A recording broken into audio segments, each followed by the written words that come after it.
Hi everyone. I'm Christina. I'm one of the third-year GI fellows. I'm going to be presenting a paper today called Rethinking Post-Colonoscopy Colon Cancer Risk, Endoscopist Performance versus Presence of High-Risk Polyps. And this is a paper that was published in CGH out of the Netherlands by Van Roermond et al. Last month. And so before we go into the background of the paper, I just wanted to start off by posing two different patients to you and just having you keep them in your mind as we go through the presentation. So these two patients have both had colonoscopies, and the question that I want you to keep in your mind is which of the two of them is at higher risk of post-colonoscopy colorectal cancer or PCCRC? So, patient A was scoped by an endoscopist with a low adenoma detection rate, or ADR, and was found to have a normal colonoscopy. And they were recommended to repeat their colonoscopy in 10 years. And patient B was scoped by an endoscopist with a high ADR, was found to have three small tubular adenomas, or TAs, and was recommended to come back in 3 to 5 years. So just keep these two folks in mind as we go through today. So just to go into the background a little bit, so colon cancer is the cancer with the fourth highest incidence worldwide. There were 1.1 million new cases diagnosed in 2022 based on this data from the WHO. And it also is the cancer with the fifth highest mortality worldwide. And again, based on the same data set, there were about 500,000 deaths from colon cancer in 2022. And we know as gastroenterologists that screening colonoscopies decrease colon cancer incidence and mortality. And there have been studies that shown that even just one screening colonoscopy is associated with a 80% less risk of distal colon cancer and 40 to 60% less risk of proximal colon cancer. And the reason for this is because of the adenoma or serrated lesion to carcinoma pathway, which is where we can, see the precursor lesions before they develop into cancer and remove them. And I really like this chart from a paper from Schrödinger et al., which showed the inverse relationship between ADR, or adenoma detection rate, and PSPDR, or proximal serrated polyp detection rate, and PCCRC. And you can essentially see the different endoscopists' ADRs are in different colors. And folks who had a colonoscopy by an endoscopist with a lower ADR had a higher PCCRC cumulative incidence compared with those who had an endoscopy by someone with a higher ADR. And the reason for this is that majority of PCCRC is thought to be ascribed to missed lesions. And many incidents of PCCRC occur in the first 3 years after a negative colonoscopy. So we're all very familiar with this diagram, and essentially current guidelines are recommending intervals for surveillance colonoscopies based on the presence of high-risk polyps. And one thing that I just wanted to zoom in on from the diagram is that one of the assumptions these recommendations make is that the patient undergoes a colonoscopy by somebody with an adequate colonoscopist ADR. And so that's really what this paper is trying to get at, is how much of a role does the ADR and the PSPDR play compared to the type of polyp that we see? So essentially, the aim of this paper was for the authors wanted to see which mattered more when thinking about which patients develop PCCRC 3 years after a negative colonoscopy. Does the ADR and the PSPDR impact the incidence of PCCRC more, or is it the polyp characteristic that plays a larger role? And they use the same definitions of ADR and PSPDR as we do. So ADR is a colonoscopy where at least one adenoma was detected. PSPDR is a colonoscopy where at least one serrated lesion proximal to the descending colon was detected. And the way they defined PCCRC was a colon cancer that was diagnosed between 6 to 36 months after index colonoscopy. This was a prospective observational cohort study. They gathered colonoscopy data from the Dutch FIT-based colon cancer screening program. And for those of patients who went on to develop colon cancer, they obtained that data from the Dutch Cancer Registry. In terms of the patient selection, so in order to be included in the study, patients had to be ages 55 to 75 years old. This was a FIT positive population. In the Netherlands, patients who are undergoing colonoscopy do have to be FIT positive first. And the FIT cutoff that they used in the first 6 months of the study was 15 micrograms of blood per gram of stool, which is lower than the cutoff that we use in the US. And after the first 6 months, they actually raised the cutoff, and that was 47, which is much higher than what we use in the US. Our cutoff is 20 micrograms per gram, just for reference. And also for the patients to be included, they had to have an adequate bowel prep and also a complete colonoscopy to the cecum. Patients who were excluded from this study were those who had a finding on the index colonoscopy that required they come back in sooner than 6 months for a repeat colonoscopy. And this includes patients who had a larger, more complex polyp where they needed to come back for EMR or ESD. Other exclusion criteria include if they were referred for CT colonography, or if at the time of the initial colonoscopy they had colon cancer detected. And in terms of the endoscopist selection, the endoscopists who were included were all participating in the Dutch FIT-based colon cancer screening program.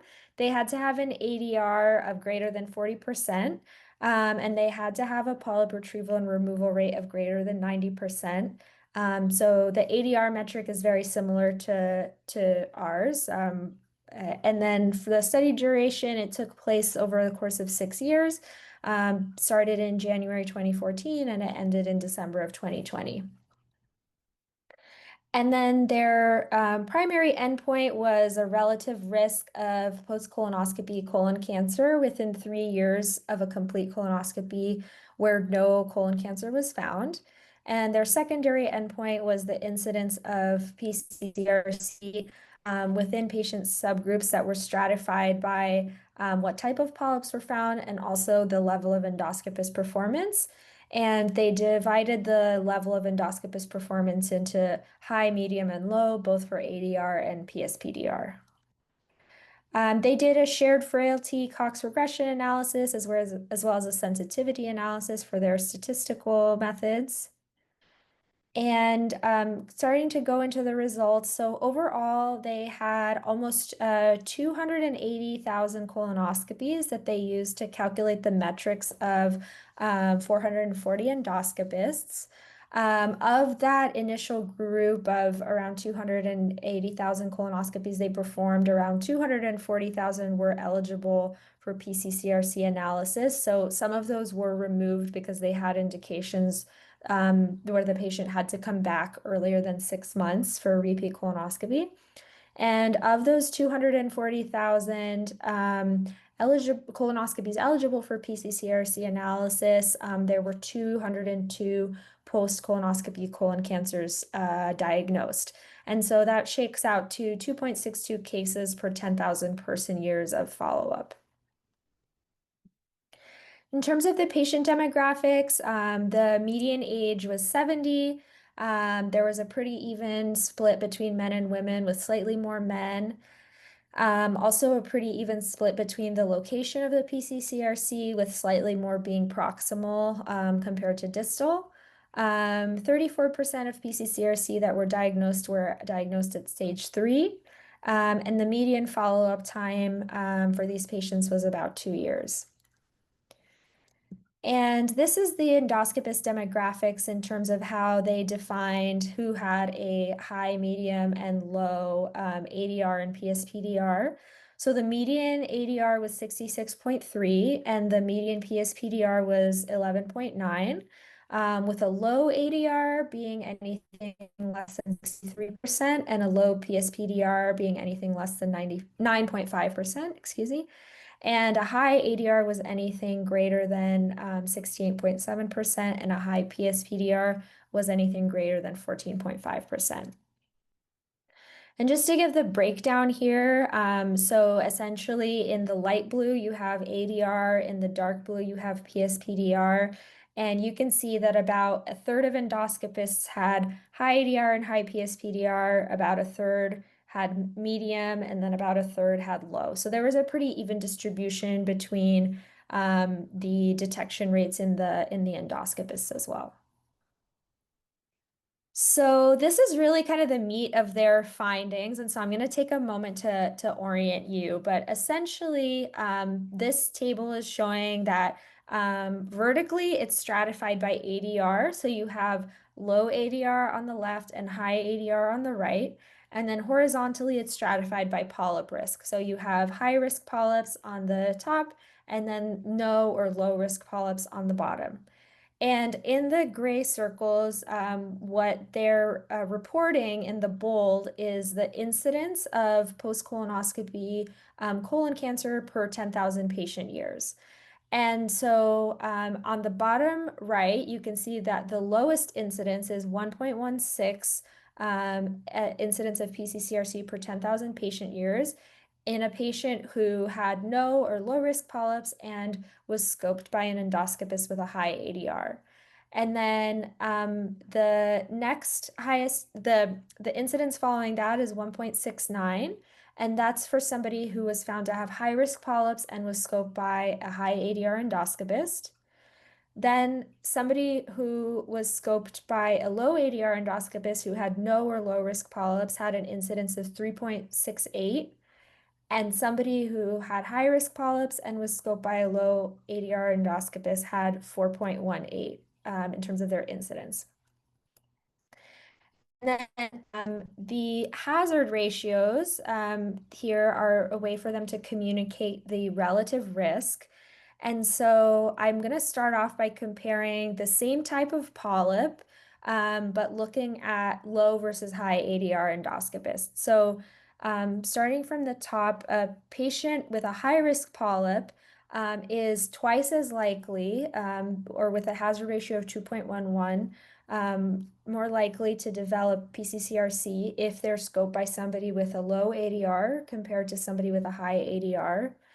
And looking at the group of patients who had no or low risk polyps, somebody who was scoped by an endoscopist with a low ADR has a hazard ratio of 3.17, or 3 times the risk of developing PCCRC compared to somebody scoped by somebody with a high ADR. So both of these findings are significant. The hazard ratio doesn't cross 1.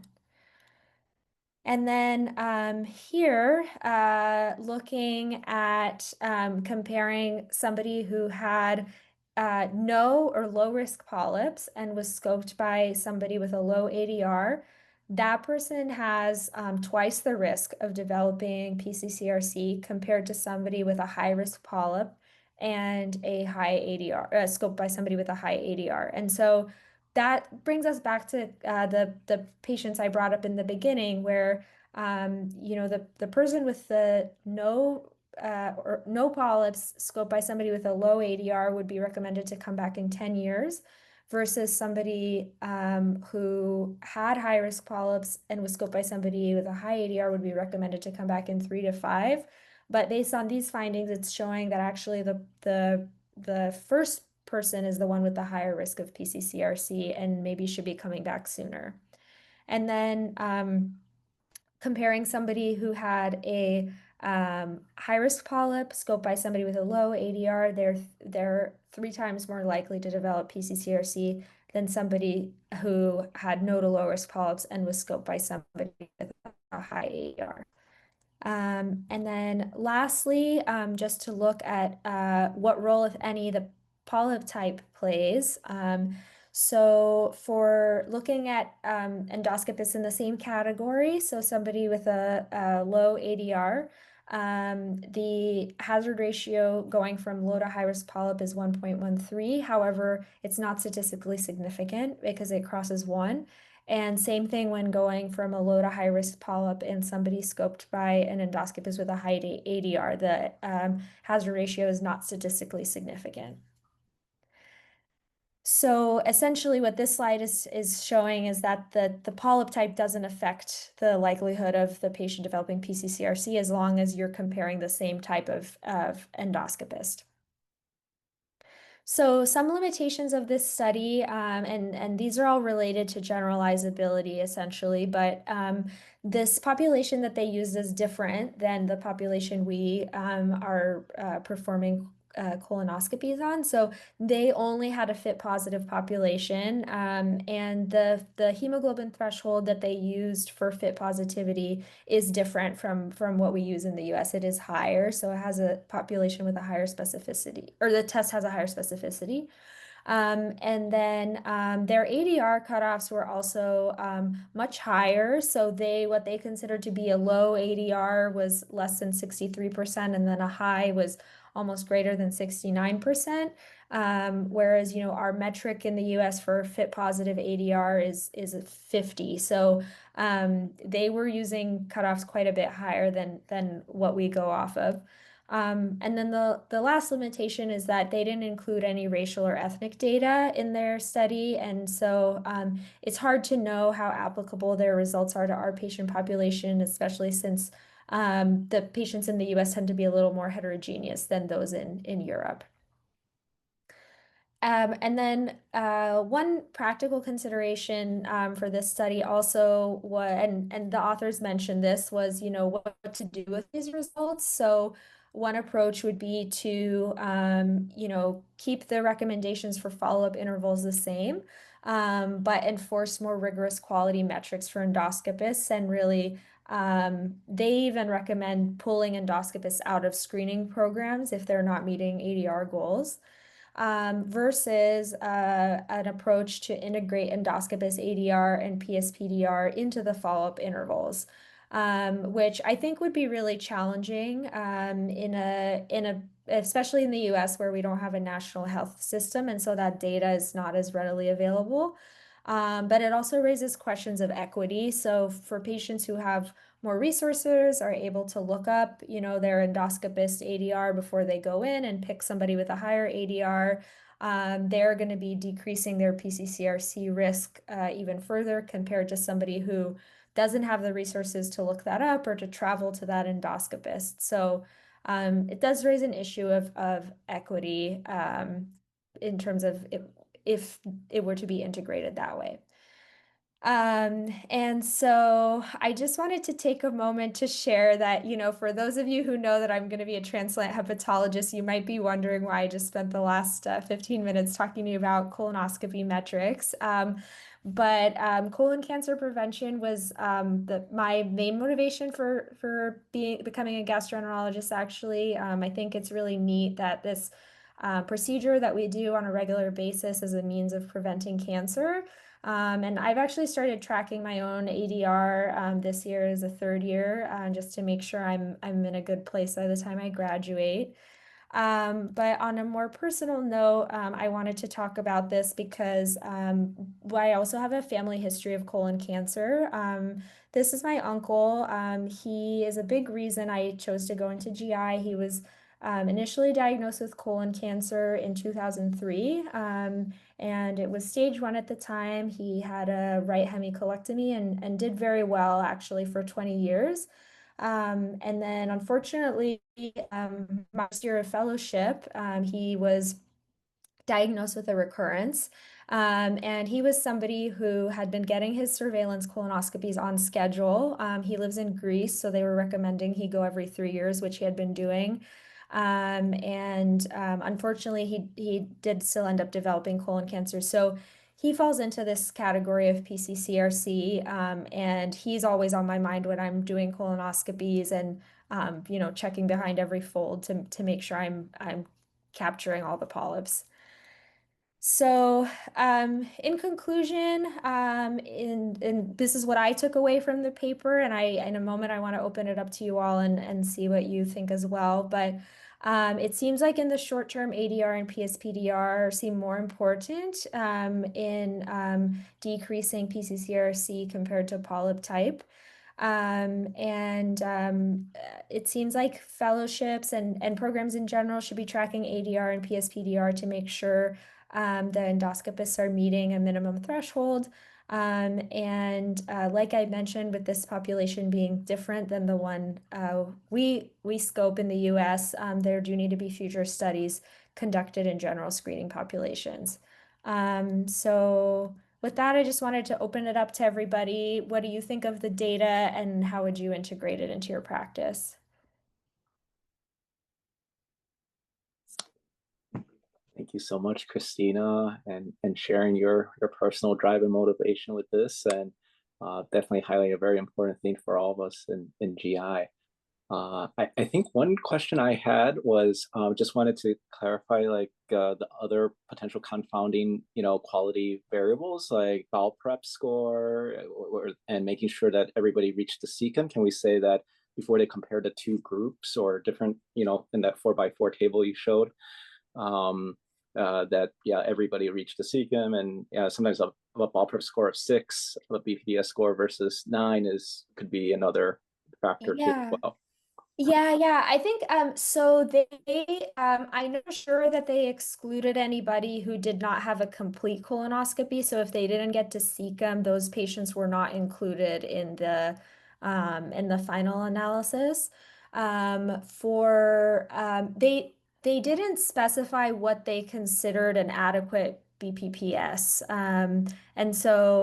Yeah, I think to your point, I'm not sure if they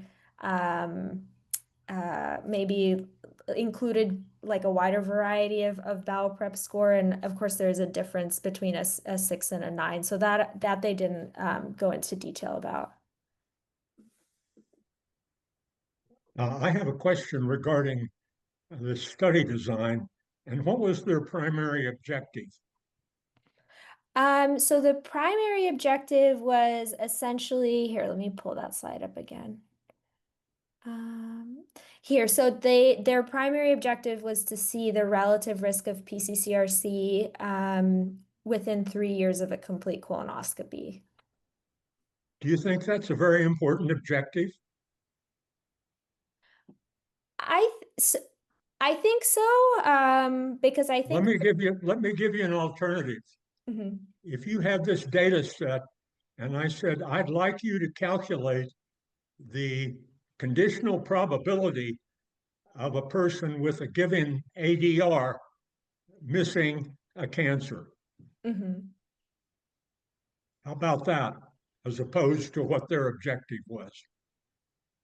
Yeah, that would definitely be an interesting endpoint to study as well.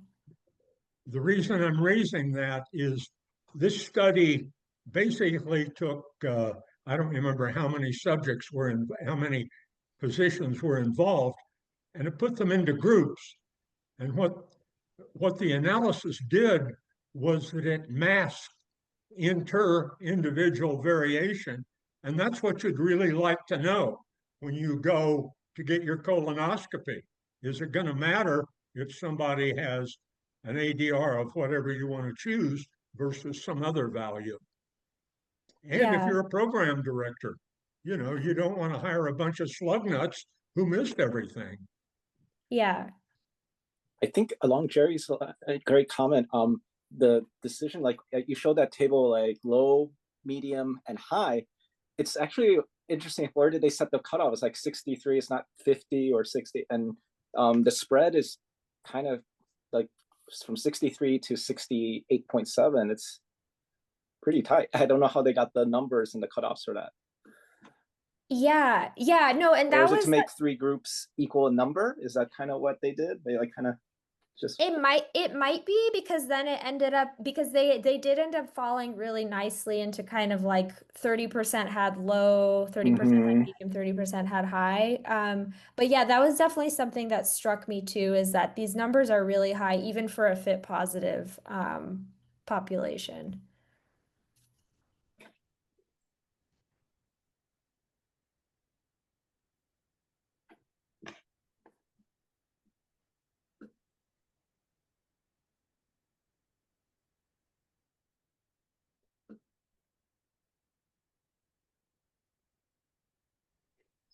Okay.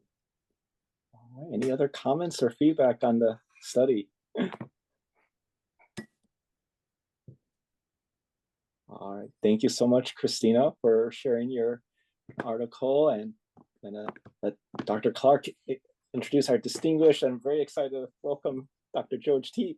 Oh, that sounds good. It's a wonderful talk, Christina. Thank you.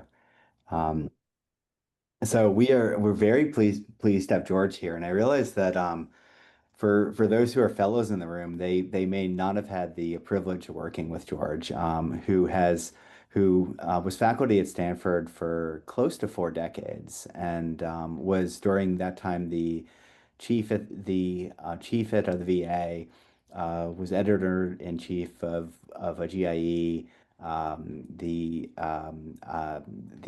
president of the ESO Society, has published close to 400 papers plus tons of chapters and everything along those lines. And for those of us who have been here prior to 2022 when he had left, George was a spirit of curiosity within the GI group, and someone that I think we all look to as a mentor and a friend and a leader. So we are delighted to have George back here to give grand rounds, and I believe this will be his first talk at Stanford since he's left. But we're just tickled to have him here. Just on a side note, this is not the George Triadafilopoulos distinguished lecture visit. That is named after George, but will be at some point this spring with someone else coming in. So we have the actual George T. And George is going to talk about a new subspecialty. And George, the screen is yours. So thanks. I appreciate you being here. Thank you, John. Thanks, everyone. You have a Dimopoulos and a Triadafilopoulos following each other, and all we need is baklava in the room for everybody to share. That will actually enhance the experience thoroughly. And I guess Christina knows how to make that dessert. Anyhow, can I share my screen? I hope that I will be able to.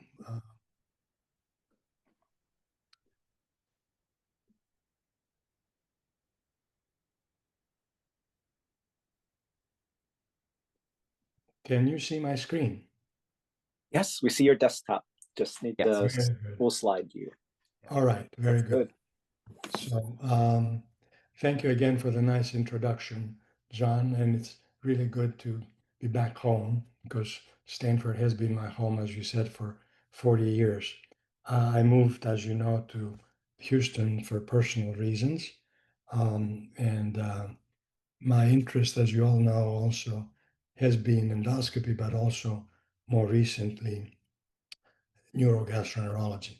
What you see on this slide is a new book that just came out yesterday in an electronic form called Onco-Neurogastroenterology, addressing gastrointestinal motility and sensation across the cancer spectrum. So I'm going to use this opportunity to share some thoughts about this new subspecialty, if you will, of gastroenterology. Why this presentation? It's an opportunity to see you all, as they say in Texas, after 3 years. And when John asks me, I oblige. And I wanted to give you a perspective on both clinical aspects as well as research aspects, and more emphatically to show you how much we do not know about this entity, which is the first time that the term is used. When I came to Anderson, I found out that there is a specialty called oncocardiology, and there is an entity called oncogastroenterology, but there is no such a thing as onco-neurogastroenterology, which I'm proud to say that it has now 4 members, myself included, as part of a group of about total of about almost 30 faculty. And I will use this opportunity as a pre-publication book tour since the thing came out recently. My conflicts involve two companies in the Bay Area. One is called GTech and the other one is called In Vivo Bio that I'm involved with from their inception.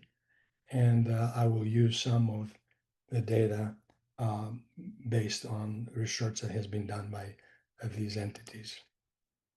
As you all know, painfully, the GI sensory motor disorders in cancer patients are difficult to diagnose and treat. And people actually tend to underestimate their prevalence and significance. Everybody, particularly in the cancer center where I'm working at, sees people from the oncology perspective, from the XRT perspective, from the surgical perspective, and then in GI, scope, scope, scope, scope, and forget about everything else. And we leave behind a significant number of patients that I will show you later on who have issues that need to be attended and really make a difference because they do improve, management of these improves their quality of life and brings them back to a level of functionality that they didn't have before our involvement. So yes, they are complex patients. They have huge charts, huge amounts of data, a lot of repetitive data, especially for those who come outside of the institution to the institution. They get repeat procedures and procedures and procedures, and nobody really tries to get in depth with the physiology and specifically the neurogastroenterological aspects of it. And I will start with a case that I will not give you the answer. I just wanted to share with you how significant this can be. This is a 79-year-old woman who presented with recurrent episodes of small bowel obstruction requiring hospitalization and also associated fecal incontinence. In 1988, she had a uterine tumor. She underwent a complete hysterectomy, resulting in adhesion formation. And over the course of years, she had numerous partial small bowel obstructions. She also had XRT radiation cystitis and proctitis, which led to the episodic fecal incontinence. That creates two scenarios. One is intermittent small bowel obstruction. Second, fecal incontinence. You can imagine this quality of life of that patient, how affected it is. On top of that, she has radiation cystitis, treated with self-catheterization because of her urinary incontinence. Then she develops vitamin B12 deficiency, presumably related to recurrent episodes of small bowel bacterial overgrowth. And then on top of everything else, she develops follicular B-cell lymphoma, which creates a confounding element to the picture. She continues to have recurrent episodes of small bowel obstruction.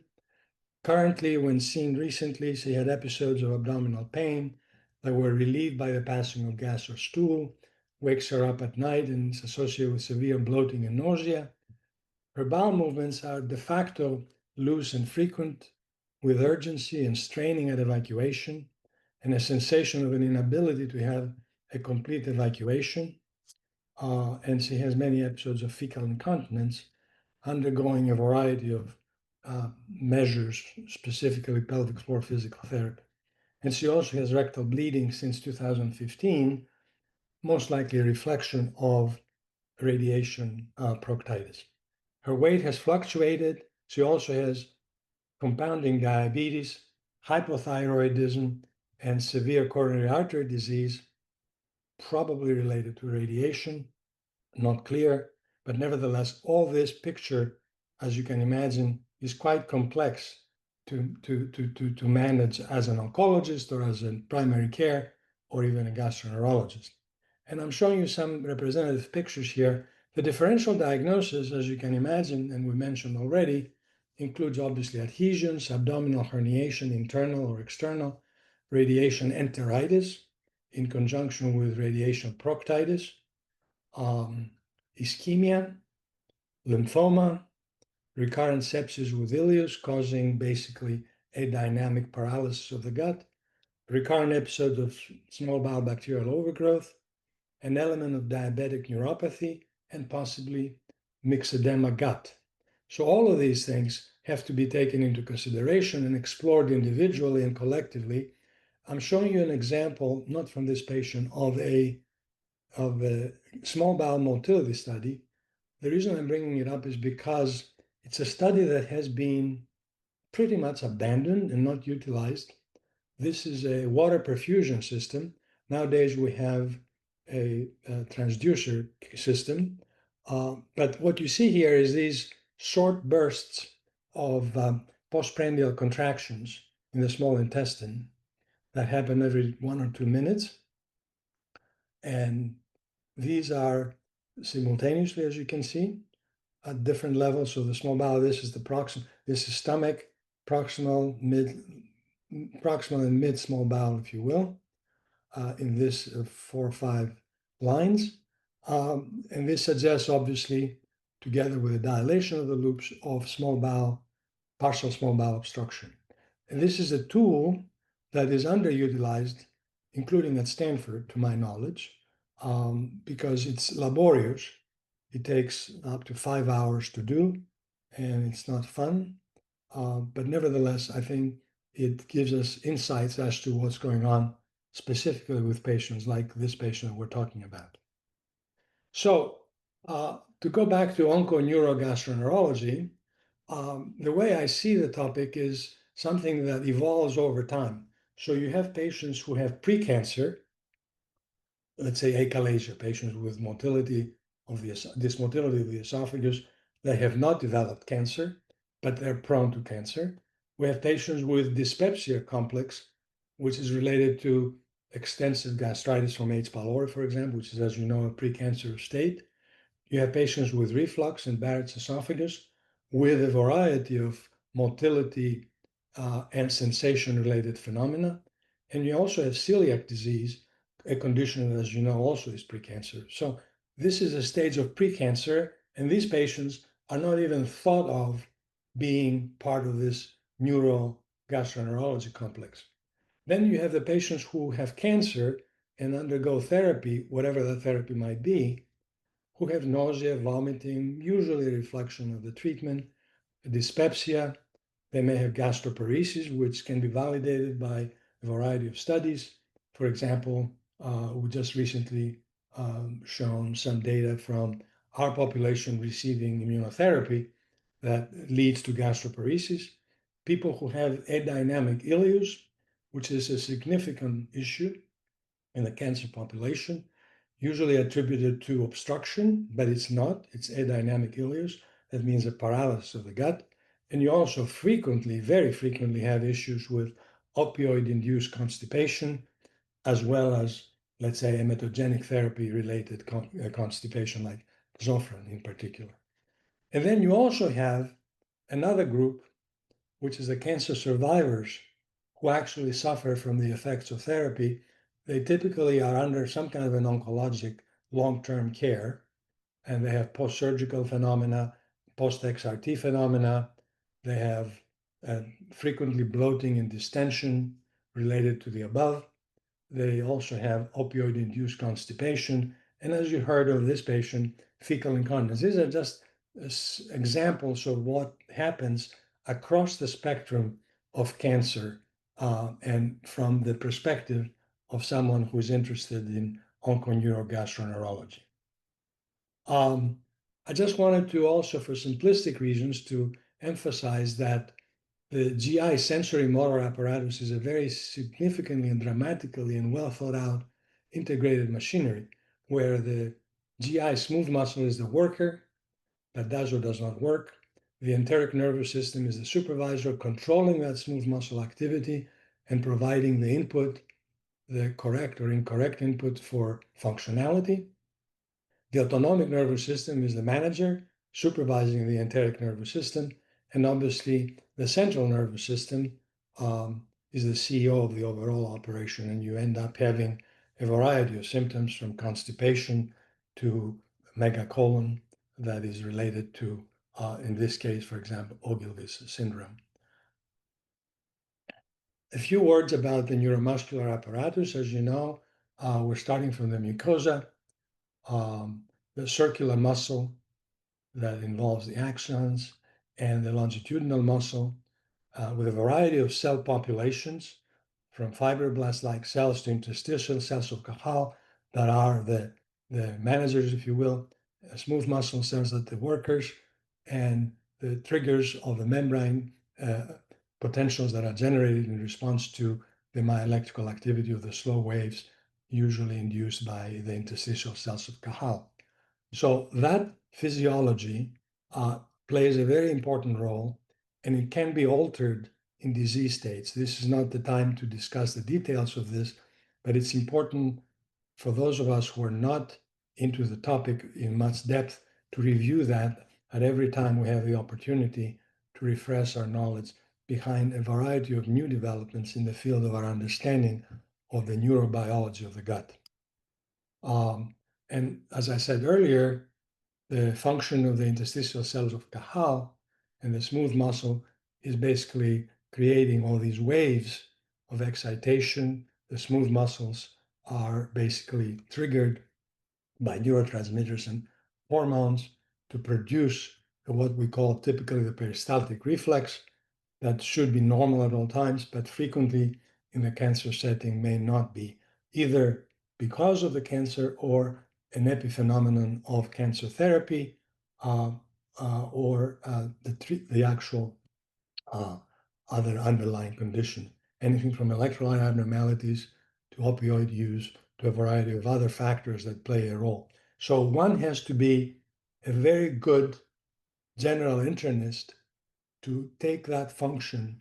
It's quite different from what we do every day, which is grabbing a scope and putting it into somebody to look endoscopically.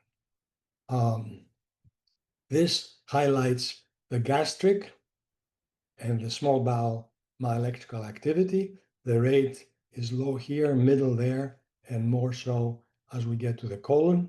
So there is a way these days to measure these things non-invasively, and I will get back to this later.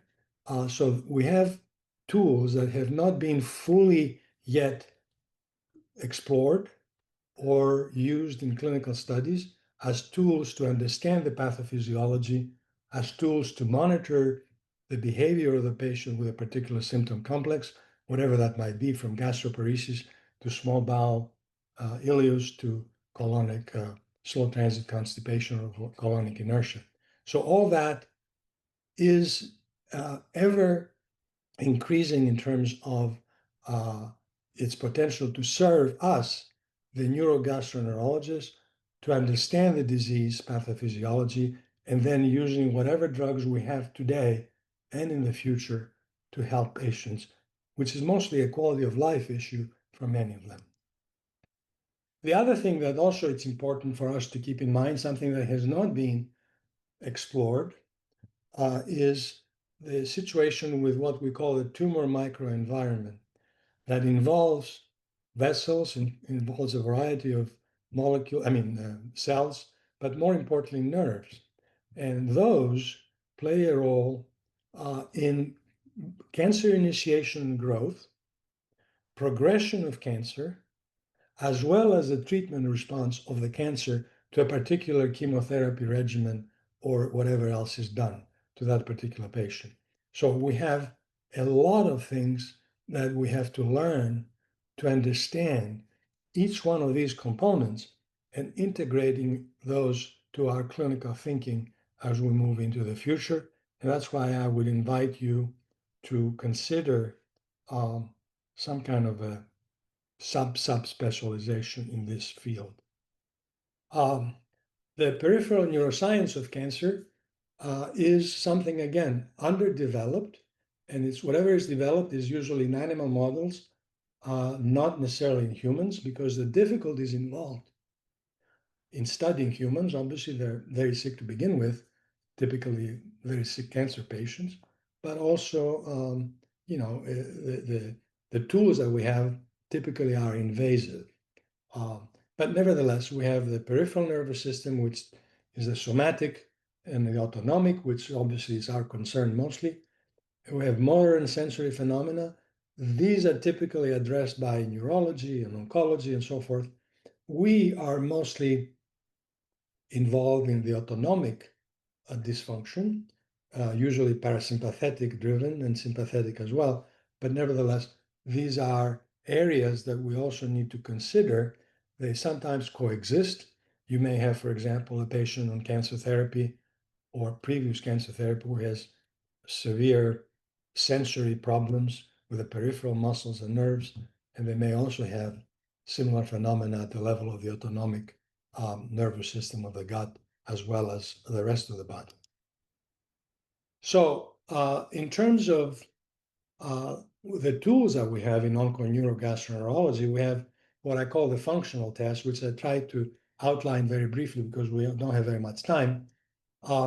We usually start with what I call a structural assessment, and I will show you in a second.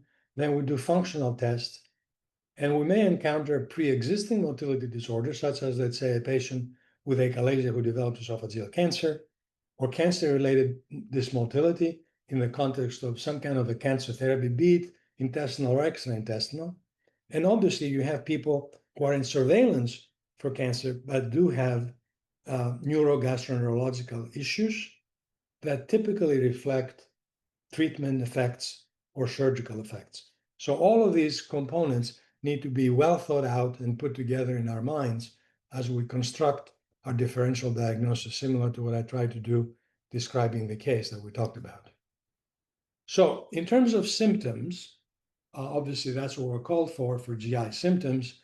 Again, to emphasize, we need to start with a structural integrity, and we need to demonstrate that these people do not suffer from an obstructive pathology, such as, let's say, gastric outlet obstruction, and they have non-obstructive phenomena, such as, let's say, symptoms of adynamic ileus. Then you have functional symptoms that usually reflect either slow or fast transit, but sometimes they reflect also sensory abnormalities, like this woman had with urge incontinence and related to the radiation proctitis. And you may have a combination of all of the above, as I tried to highlight in the case that I presented to you earlier. So we start with the symptoms, structural, functional, or a combination, and then we proceed with basically looking at where is the problem. Is it in the intestine, anywhere along the intestine, or is it multi-regional within the intestine? It is not uncommon, both in benign neurogastroenterology as well as onco-neurogastroenterology. You may have coexistence of, let's say, gastroparesis and slow transit constipation, or even small bowel dysmotility. And you may have multi-regional with differential expression, interestingly enough, not at the same time, but at multiple time points in the course of a patient who's followed for years. And I have seen that both while I was at Stanford as well as here, and I always keep that in mind as a possibility. As consultants in gastroenterology, I think we have an obligation to think beyond the box, the conventional box, which usually, unfortunately, stops at an endoscopy and a colonoscopy and go home. But we need to start thinking about what can go wrong in any of the structures of the gut, and then obviously also consider extraintestinal factors, such as autonomic dysfunction that is triggered by the cancer, be it a primary cancer or secondary or paraneoplastic syndrome, that, as you know very well, can occur in patients typically with achalasia, for example. I just wanted to show one slide of what we have in our armamentarium. We're using all these tools for assessing these patients. My intent is not to really go into details, but you can start from people who had a neck cancer, for example, undergoing video fluorography and upper esophageal sphincter motility studies using high resolution manometry, as well as FLIP. We have classic esophageal motility studies, different forms here shown. We have gastric emptying scan, which, by the way, can be used as a gastric emptying assessment tool as well as a tool for assessing afferent loop syndrome. You have pH monitoring to assess for the possibility of reflux that is causing symptoms. you have something that is called wireless motility patch or gut tracker that basically is a measurement of the myoelectrical activity of the gut. This is the stomach, CPMs about 3 to 4. This is the small bowel, and this is the colon. And then you have breath tests to detect bacterial overgrowth. We have other tools, something called CAP scan that is available now for clinical research, and some of our colleagues at Stanford and here are using it.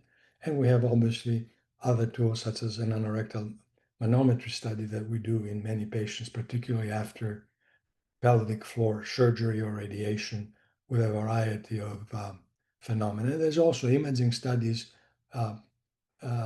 such as CT enterography, MR enterography, MR defecography, etc., etc. All of these are part of the tools that we have to try to understand what is happening, if it happens at multiple level or one level, and to what degree we can improve each component of this function, aiming ultimately at a optimization of the quality of life. Briefly, I will just show you a couple of examples. A patient with dysphagia may have transfer or oropharyngeal dysphagia versus esophageal dysphagia. You have all these tests here from video fluorography, barium swallow, pharyngeal manometry. We have time barium swallow, tablet radiography, high resolution manometry, endoflip, both at the G junction and the pylorus, as well as the rectum and the oropharynx. So these are all things that are being explored. We don't really have as much data as we would like, but that will bring me later on to the point of emphasizing the need for further research. Another example, which is also very, very common, particularly in the surveillance patient population, that is those who are not actively undergoing treatment, they're not inpatients, they're outpatients, and they have a variety of symptoms that are labeled IBS, but they're not necessarily IBS. So they may have gastroparesis, they may have small bowel bacterial overgrowth, intestinal methanogen overgrowth, small intestinal fungal overgrowth, constipation, abnormal gut-brain interaction. So all of these things can be worked out using these technologies. Gastric emptying scan, ATMO is another technology that's new and is replacing the previously used smart pill, and wireless patch system, which is the one that I showed you the example of. Then you have breath tests, CAP scan for SIBO. You have intraduodenal manometry. You have, again, ATMO and wireless patch system, as well as MR enterography. For the constipation scenario, you have SIDS marks to measure transit time. You have ATMO and wireless patch system, and you also have high-resolution anorectal manometry, balloon expulsion testing, and rectal sensory testing, as well as, importantly, MR defecography, which is a tool that guides us to structural as well as functional abnormalities at the level of the pelvic floor in patients with GYN, GU, or GI cancers and post-cancers. For example, in the case of chronic constipation, we can separate chronic constipation in slow transit versus evacuation disorder versus mixed, using the tools that we just mentioned and clarifying the nature of the problem, adding history, adding response to therapy, and understanding what's going on and how we can make it better, utilizing all kinds of tools that hopefully we'll have more in the future. And this is an example of the classic way to assess defecatory dysfunction, which is a pivotal step in the understanding of people with anorectal symptoms, be it constipation or fecal incontinence, potentially in turn related to other abnormalities, be it post-surgical, post-radiation, or even cancer proper, with a significant degree of poor compliance of the rectum in assessing these. While you assess these people, you find out that they have absolutely no distensibility, significant degree of hypersensitivity, and poor compliance. Now, I will start with a few slides just to give you a panoramic view of what we as onco-neurogastroenterologists deal with every day. So you have people with GERD, with strictures, with Barrett's esophagus. All of these people, as you know, these are all pre-malignant conditions. Post-laryngectomy population, the population increasingly so of post-ESD esophageal dysmotility, because our advanced endoscopists are cutting. You have XRT-induced oropharyngeal and esophageal injury that is not fully assessed unless you do a formal manometry. You have patients with ICI esophagitis causing neuromuscular abnormalities. You have people with achalasia, pre-existing or not. You have mentioned that post-DST dysmotility, medication-induced esophageal injury, and post-esophagectomy syndrome, as well as a very common theme, which is narcotic-induced esophagogastric junction outflow obstruction. So this is on the hypopharynx and esophageal side. On the stomach side, you have H. pylori and its implications of cancer development, of autoimmune metaplastic atrophic gastritis, which is also precancerous condition, a gastrointestinal metaplasia, either associated or not with H. pylori. All of that falls into the full assessment of the patient with a variety of symptoms, depending dyspepsia, pain, reflux, etc. You also have postoperative as well as cancer-related gastroparesis. You have gastroparesis after extensive ESD. You have ICI gastroparesis from immune toxicity of biologics, duodenogastric bile reflux. You may have biliary pancreatic abnormalities, specifically sphincter of Oddi dysfunction, that is usually seen in the context of people using significant amounts of narcotics chronically. And you have the postoperative scenario of the afferent loop syndrome that causes significant degree of quality of life malfunction and impairment. And then in the small bowel, you have dumping syndrome, classically known, and the management of it takes time and significant coordination of efforts in patients. SIBO, EMO, and SIFO, you may have adynamic or postoperative ileus. You have GVHD, you have celiac disease. In the colon, you have patients with inflammatory bowel disease who may actually develop cancer, as you know, and they may have ramifications along those lines, post-resection, etc., particularly Crohn's patients. Patients with ICI colitis, typically mild forms that are not really significant in terms of their impact in causing bleeding and diarrhea so much, but they do cause diarrhea. You have opioid-induced constipation, as well as chemotherapy or antiemetic therapy-induced constipation. You have pelvic floor neuropathy in all these patients who have had pelvic surgery. You have a very well-known low anterior resection syndrome, which does not leave you very much of a space and is associated with a variety of functional epiphenomena, if you will, that the surgeons don't bother with, and they fall into our domain of attending and trying to help patients with a variety of tricks of the trade. And then there's a multi-regional component, which always needs to be considered, which is radiation-induced intestinal as well as colonic injury, cancer therapy-induced gastrointestinal dysfunction, which is a very broad term that covers whatever happens if somebody is receiving typically a combination of chemo and radiation. They're sick as a dog, and you cannot really pinpoint, very difficult to study, but nevertheless significantly affected. Usually these people are in the hospital setting, and we tend to really avoid doing too much until things kind of settle down. Then there's opioid-induced bowel dysfunction. You have paraneoplastic gastrointestinal dysmotility, in classic case of achalasia, for example.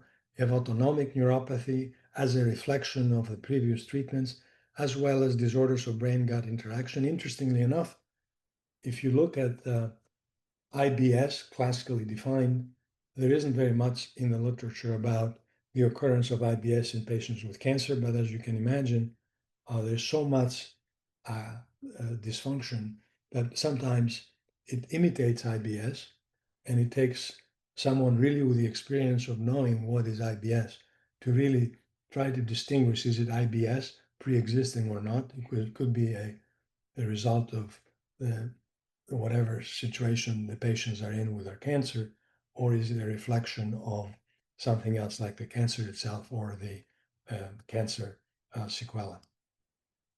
Now, in terms of options, depending on what pathophysiologic mechanism exists, you have at this point in time, and I hope that this slide doubles or triples in the next 5 to 10 years, you have altered gut motility, the bunch of drugs there, you have gut microbial dysbiosis, you have gut immune dysfunction, you have intestinal barrier dysfunction, you have visceral hypersensitivity, you have altered gut-brain interaction, you have issues with gastrointestinal secretion, and you have also issues with bowel secretion that, as you know very well, is the so-called bile acid malabsorption in case of, typically in our world, a resection of the ileocecal valve and the cecum in the ascending colon.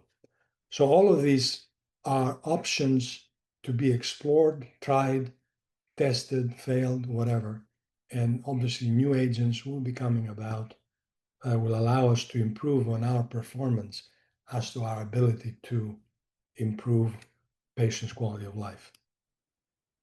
So before you institute any therapy in patients with cancer who have gastrointestinal sensory and motor dysfunction, it's important, I think, to consider these factors, the efficacy of the particular drug that you have or drugs that you have.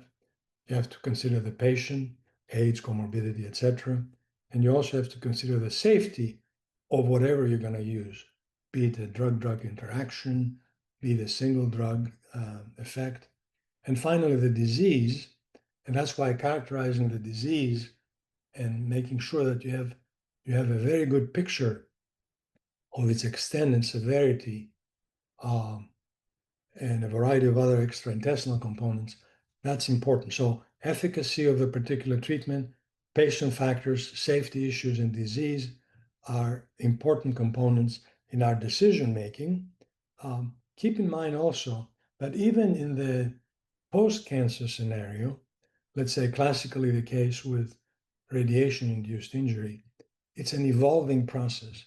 So we don't have longitudinal data. We don't really have any idea how fast or slow the process of gastrointestinal malfunction is taking place.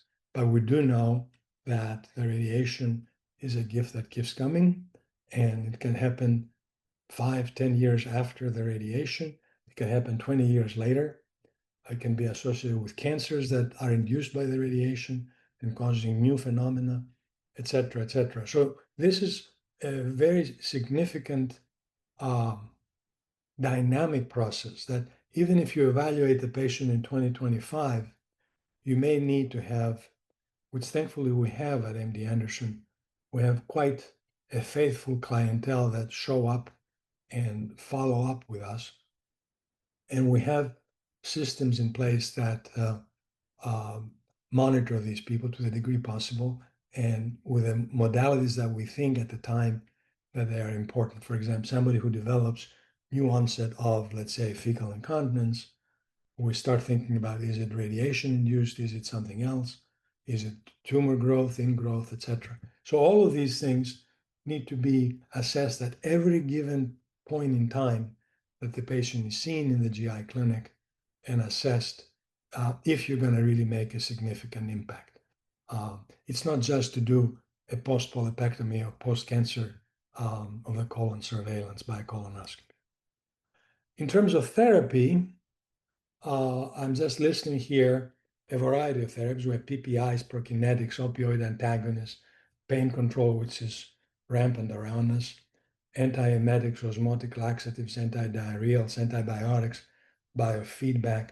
We have a lot of endoscopy approaches that we use, from Botox injection at the G junction of the pylorus, as you can see there. We have myotomy, both in the esophagus and the stomach. We have decompression, as you see here, decompressive colonoscopy. We have enteral neurostimulation for gastroparesis. We have surgery either in the form of resection or bypass, and also endoscopic approaches that simulate surgery, basically connecting, let's say, two parts of the intestine and facilitating transit. And obviously, nutrition is an important part of our job.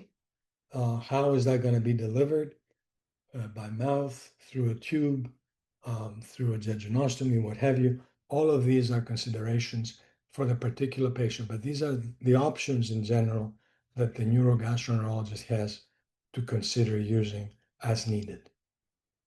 So I would like to move on to something that I think is important and hopefully as a stimulation to those of you who continue the baton of research.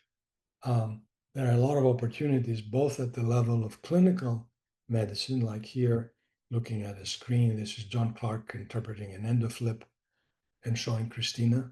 By the way, she looks like Christina. How to interpret an endoflip. And this is a researcher in the lab taking samples, let's say in our case, from the intestine to see bacteria, forms of bacteria, the relationship of those bacteria to symptoms, the relationship of those bacteria to cancer formation. So all of these are opportunities for research that I will try to highlight with some examples. So one example is using endoflip in the hypopharynx. And David from our group, David Richards from our group, has done some work in the head and neck sphere with head and neck cancer patients who have received radiation exposure, and they present with dysphagia. And he does endoflip in these patients, and he found that there is basically reduced tissue compliance related to radiation-related fibrosis, with reduction in compliance at the level of the hypopharynx playing a role in inducing dysphagia, even in the absence of a endoscopically evident stricture. So that's one example of clinical research that's being done as we speak at MD Anderson, starting from the top. This is work that I started looking at pH monitoring. These are patients who have heartburn and regurgitation. The patients with cancer tend to have, compared to a group of patients with no cancer, these are people who have refractory, PPI refractory heartburn and regurgitation. This is a very small cohort, but the study is not completed yet. But bottom line is, you have a significant higher percentage of abnormal studies in patients with cancer. And these are not people, by the way, with Barrett's adenocarcinoma or Ivory Lewis esophagectomy or something like that. These are people with other kinds of cancer, not necessarily involving the gut per se, or being operated or being radiated or something like that. But you do see here that the patients without cancer had a high prevalence of normal studies and very few abnormal studies, coming in with the same degree of symptoms refractory to PPI. So that's another thing that we're trying to explore and understand, to what degree reflux is a manifestation of cancer in some shape or form, unclear at this point and mechanistically difficult to explain. This is an example of a study not done in cancer, but it's about to start in cancer as well. This is a wireless patch system. This is a patch that is placed in the anterior abdominal wall, actually 3 patches. And these are the data that you collect that are actually downloaded to the cloud, and you get these kinds of tracings. The gastric electrical activity, about 3 to 4. The intestinal and the colonic activity, goes up again. And you can actually identify different patterns of activity, my electrical activity. This is about to replace, I think, the classic electrogastrogram, which we had used for years, but it's not available any longer. But the data now is benign nausea, vomiting in patients with gastroparesis with some distinct characteristics.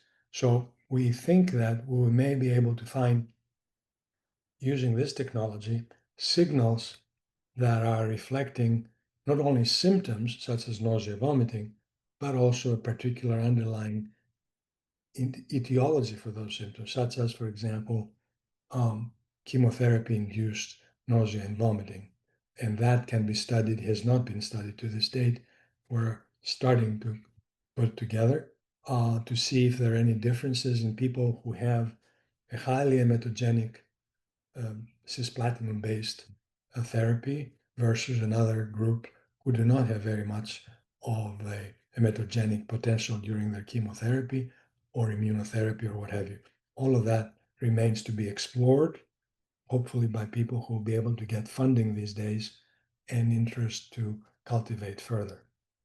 And another area that I think needs to be further cultivated, and as I mentioned earlier, it's a challenge because it's cumbersome. It takes 5 hours to do. This is again a water perfused system, but nowadays Labori makes a transducer-based system that allows us to separate neuropathy, myopathy, or partial intestinal obstruction based on the patterns that you see here. This is basically a discoordinated, unpropagated activity that happens unrelated to the gastric activity. And this is obviously similar to what I showed you earlier, which is a partial small bowel obstruction. By using this technology, we can actually understand and then treat accordingly the nature of the problem. So for the time being, most people basically rely upon CT enterography or MR enterography just to rule out structural obstruction, and then they discard everything else with the patient being miserable from the symptoms that they have. So we're hoping to embark on this study that looks at patients with cancer and adynamic ileus, which is basically a group of people who have been excluded as having a mechanical obstruction by both CT or MRI enterography, as well as the patency capsule test. They will be randomized to a group who will receive standard of care, which today includes intravenous fluids and intermittent nasogastric suction or venting gastrostomy or jejunostomy, versus a group that will receive a pharmacologic cocktail that you see here on the bottom that is what I call a 7-up, which involves neostigmine, prucalopride, metoclopramide, methyl naltrexone versus basically placebo, and looking at the time to clinical resolution of the clinical picture. Some of these people tend to spend probably 30 to 40 days in the ICU or telemetry setting. Some of them resolve within a week, but we hope that by using technology such as the wireless patch system and the Atmos system, we will be able to use those tools that give us an idea about what's going on at the neuromuscular level and transit level. Maybe we can learn what works best, what medicines are effective more than others, including new agents that can be used to improve on these patients who are actually literally confined in bed for days at a time. This is another study that we're also about to embark, which is using the CAP scan technology, something that we have used at Stanford over the past several years. This is the new version of the technology that you basically swallow this capsule that then is connected through this tubing to a collection system that collects samples of the small bowel contents as it moves down through the gut. We plan to look at, for example, in this particular study, to look at collection of samples from the stomach and the duodenum from patients who have GERD versus patients who have Barrett's with low-grade or high-grade dysplasia or adenocarcinoma, and look at the differential bile acid composition using this technology, and basically doing a multi-omics analysis, as well as microbial composition of what's going on in the stomach and the upper gut in patients who do develop Barrett's and cancer, to try to link the role of bile acids, bile salts, and the microbiome of the gut that may be reaching up in the esophagus. And there's plenty of literature that basically now connects the microbiome and reflux esophagitis, but there isn't very much looking at Barrett's and its carcinogenic potential. So these are all samples of the particular studies that I was just trying to show you that we are or we're about to embark at MD Anderson.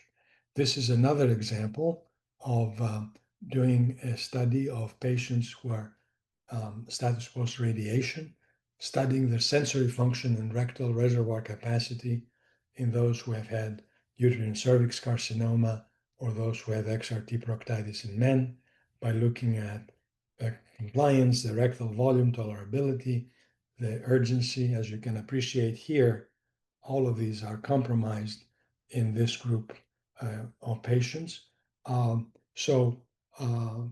These are all opportunities to use the tools of the trade and our intelligence put together to allow us to understand pathophysiology and then guide us in turn to better management and optimization of outcomes. So to summarize, gastrointestinal dysmotility may cause a variety of GI symptoms. It's typically overlooked as a factor across the cancer spectrum. It can be regional or generalized. It can be primary or secondary to not necessarily a gastrointestinal tumor, but to other tumors, including hematologic malignancies, by the way. We have modern technologies in evolution that hopefully will help us with the diagnosis of therapy. And there's a huge opportunity for research for those of you who are interested in merging the pathophysiology of gastrointestinal disease, particularly cancer, to improving outcomes overall with new therapeutic, both endoscopic as well as pharmacologic or surgical developments. Thank you very much for your attention. I'll be happy to answer any questions.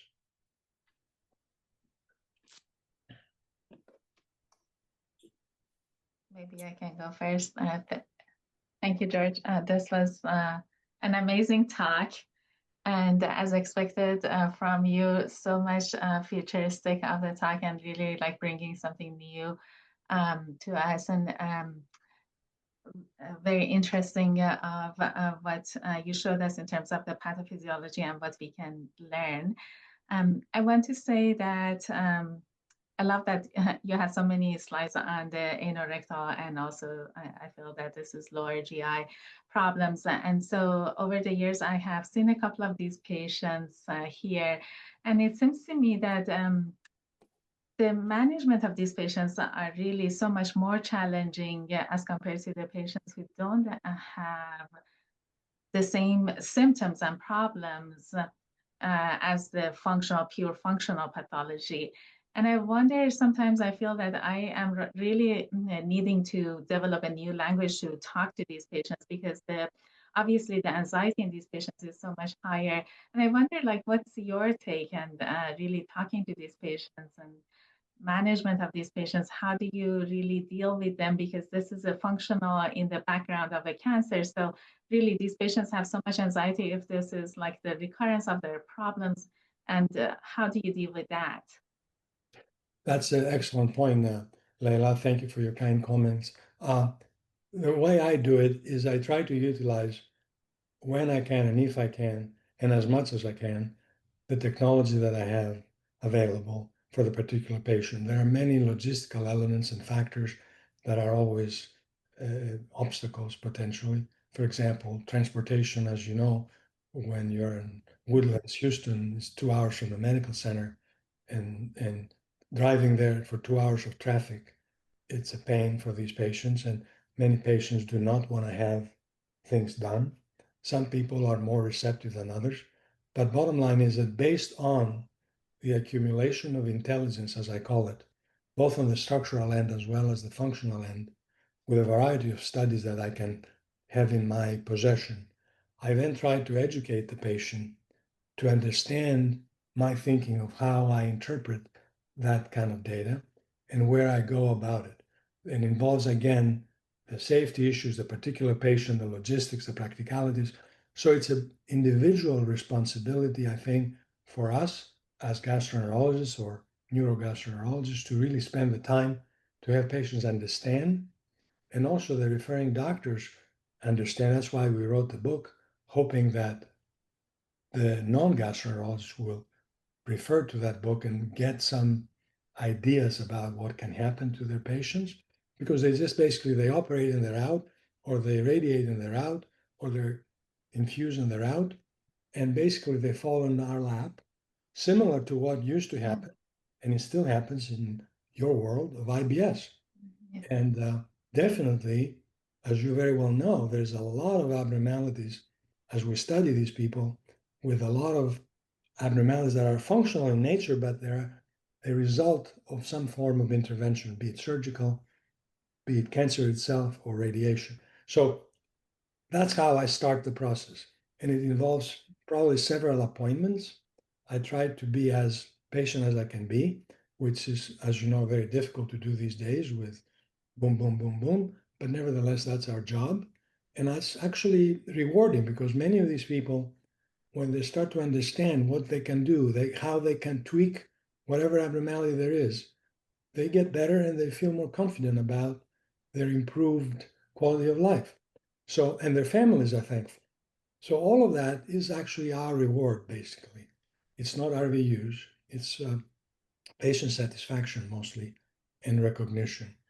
The other thing that also is not good yet, and I hope it's going to get better, is our interaction with, let's say, pelvic floor therapy. We don't really have a good connection yet to understand what they're doing, if their actions are based on what our findings are. So they follow their own agenda. So there are a lot of miscommunications that are there, and they need to be improved.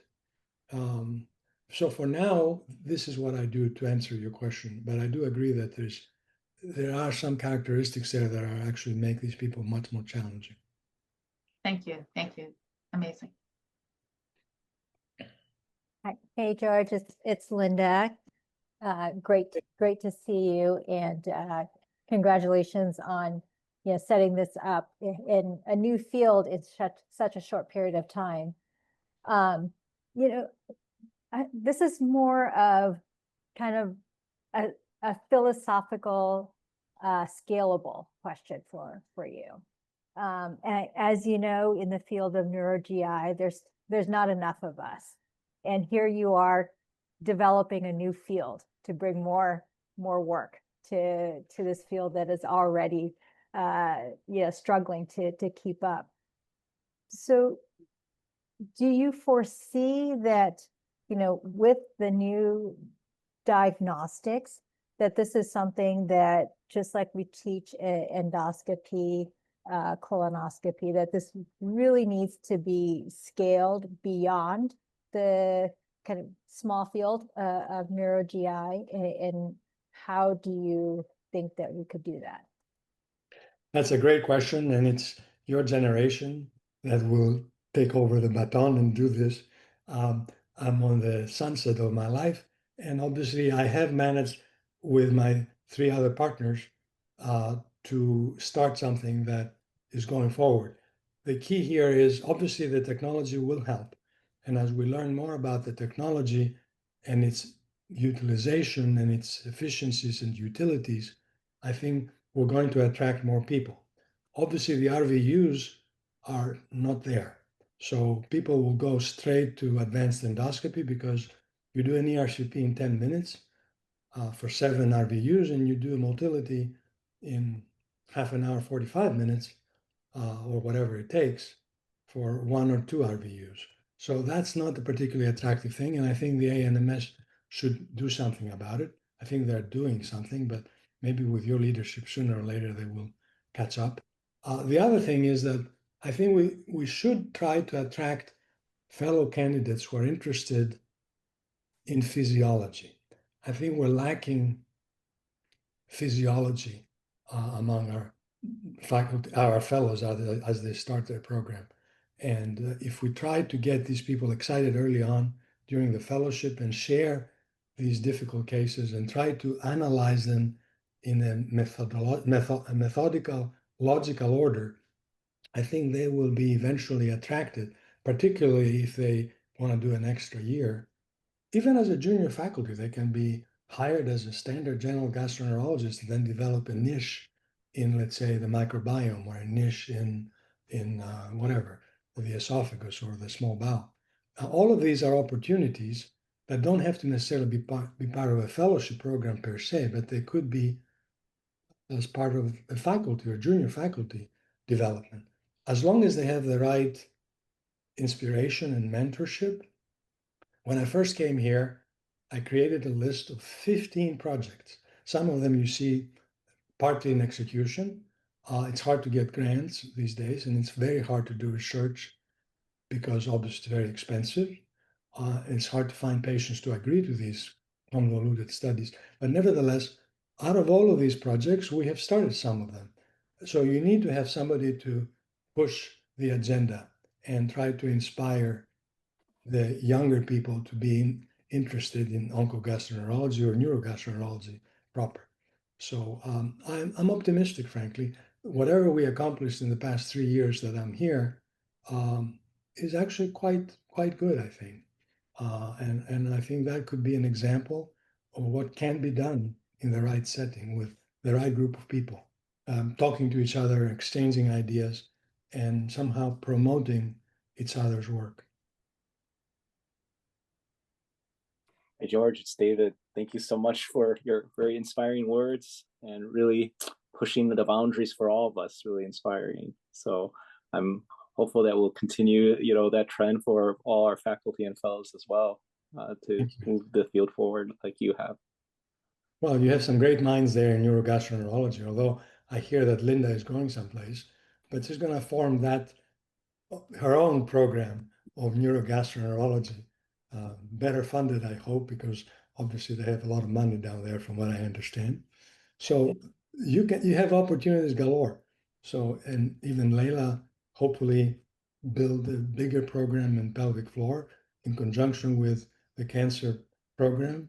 And you have already an established connection with the autonomic group. So there's a lot of opportunities for interplay and inter-exchange. And the technology that I'm talking about is available to you guys as well. It's actually Bay Area technology. It has been tested at Stanford, of all places, when I was there.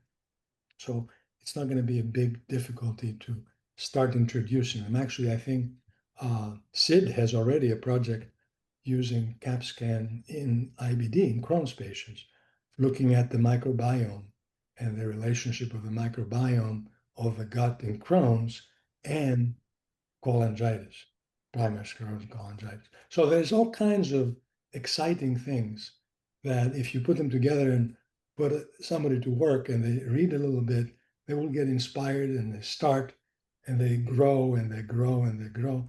The next thing you know is you have the infection for life, as I do, and you will never get cured.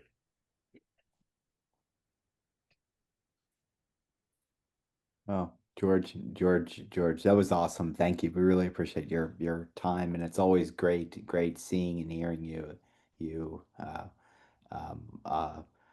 here. So we very much hope to have you back soon. And thanks once Thank again. you very much. Thank you all for attending. It's nice to see you all. Have a good evening. Same. Bye. Bye-bye.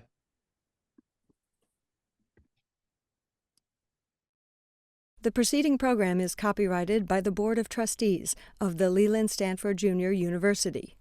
Please visit us at med.stanford.edu.